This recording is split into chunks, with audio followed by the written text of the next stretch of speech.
ప్రభుత్వం చాలా సీరియస్ గా, ఎందుకంటే గవర్నమెంట్ వచ్చిన దగ్గర నుంచి కూడా మనం చూస్తే బోర్డర్ చెక్ పోస్టులు కానీ, అలాగే ఎన్ఫోర్స్మెంట్ వింగ్ గతంలో సెబ్ కింద చేస్తారు మొత్తం కూడా. అసలు ఎటువంటి రైట్స్ కూడా లేవు. ఎక్సైజ్ స్టేషన్స్ కూడా నామమాత్రంగా ఉన్నాయి. కూటమి ప్రభుత్వం వచ్చిన తర్వాత చాలా స్ట్రిక్ట్ గా ఎన్ఫోర్స్మెంట్ ని పకడ్బందీగా అమలు చేస్తున్నాం. దానివల్ల బోర్డర్ డిస్ట్రిక్ట్స్ లో ప్రభుత్వానికి గతంలో పక్క రాష్ట్రాలకు వెళ్ళినటువంటి పరిస్థితి ఉంటే ఇవన్నీ కూడా మనకి రావడం వల్ల బోర్డర్ డిస్ట్రిక్ట్ లో 30-40% పైనే గ్రోత్ వచ్చింది అక్కడ. అట్లాగే బ్రాండ్స్ అన్ని కూడా తీసుకొచ్చాం. గతంలో చాలా బ్రాండ్స్ లేవు. ఇప్పుడు మల్టీనేషనల్ కంపెనీస్ అందరితో మాట్లాడుతాం, ఆ బ్రాండ్స్ అన్ని మనకు రావడం. అలాగే సామాన్యుడికి కూడా అందుబాటులో ఉండే విధంగా 99 రూపాయలకే క్వాలిటీతో కూడుకున్నటువంటి లిక్కర్ని కూడా సప్లై చేస్తా ఉన్నాం. ఇవన్నీ కూడా చేస్తుంటే ఎన్ఫోర్స్మెంట్ అనేది చాలా పకడ్బందీగా అమలు చేస్తున్నాం. దానివల్ల ఎక్కడ కూడా ఇప్పటి వరకు గత లాస్ట్ మంత్ లో ఒకటి ఇలాగే ఒకటి వస్తే ఇమీడియట్ గా కర్ణాటకకి వెళ్ళారు, ఒరిస్సా అన్నిటి కూడా స్టేట్స్ చూసుకుని తెలంగాణలో దీనికి లింక్ చూసుకుని తెలంగాణ దగ్గర 40 మందిని Telangana government, Orissa government, Karnataka government అందరూ కలిసి 40 మంది మీద కేసు రిజిస్టర్ చేయడం జరిగింది.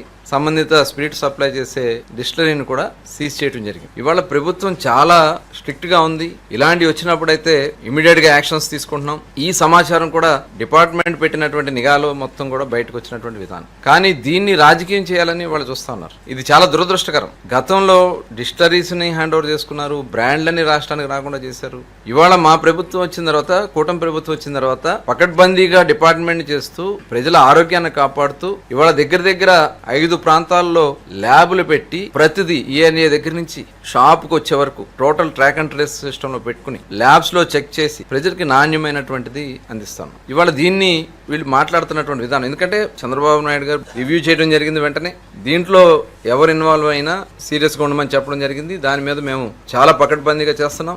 ఇందులో జయచంద్రారెడ్డి తెలుగుదేశం పార్టీకి సంబంధించి ఉన్నాడని చెప్పి తెలిసిన ఇమీడియట్ గా సస్పెండ్ చేయడం జరిగింది. పార్టీ నుంచి సస్పెండ్ చేశాం. ఇంకా ఎవరన్నా ఉన్నా సరే, డిపార్ట్మెంట్ నిర్లక్ష్యం ఉన్నా సరే, ఎందుకంటే అధికారులు కూడా ఎప్పటికప్పుడు నిఘా పెట్టాల్సినటువంటి అవసరం ఉంది. కింద ఏం జరుగుతుంది అనేది ఇంటెలిజెన్స్ చేయాల్సినటువంటి అవసరం ఉంది. కాబట్టి సంబంధిత SHOను కూడా సస్పెండ్ చేయడం జరిగింది. ఇదే కాదు, ఇంకా ఎవరన్నా ఉన్నా సరే, అధికారులు ఎవరైనా నిర్లక్ష్యం వహించినా సరే ఎటువంటి పరిస్థితుల్లో టాలరేట్ చేసే సమస్య లేదు.